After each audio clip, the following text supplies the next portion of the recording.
Para mim bem como que nós trouxe um manifesto para em caso que 18 a 20 pontos com nossa rainha que é muito importante para São Nicolás. Nós queremos que o Hopi Bia se botar assim vooruitwerk, botar melhor resultado sobre já cabo, botar donando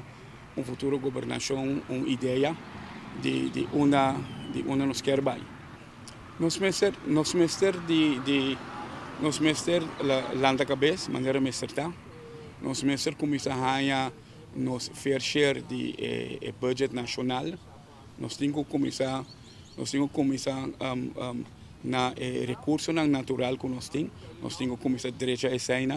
nós temos que acabar de direito a infraestrutura de pariba de brug, colônia que está virando popular por meio de hotel que está em plena construção em Nanang, nós temos pari bottlenecks e problema em Nanang para sobre nós temos pari biar com nossa bai toda a informação para Santana de Cacho é diferente problema que nós temos grande beach em Nanang zona em Nanang caminha para um hotel bonito da hora construir, mas o resto da zona não está preparado para receber turista e é diferente aspecto de nós estimulando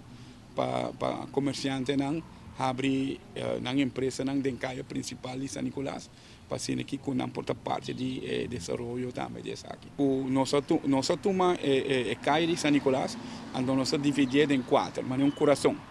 Então tem a divisão em Nanang, botin Charles Bar, mas mesmo botin Charles Bar é caminho que passa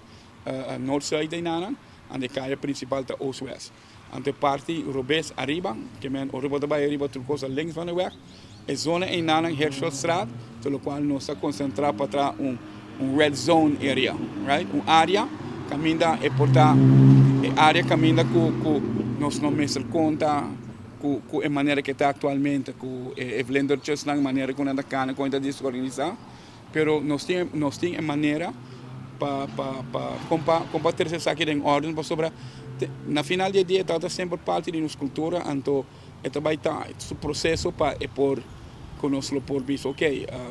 nós não temos mais, pero para o nós encontrar com ele, com o qual nós temos, pero me está querendo que o revenue center que nós identificado em Caia de São Nicolás, nós está veita com seriedade, o qual está Carnival Village Entertainment Center em Nanang, nós está veita como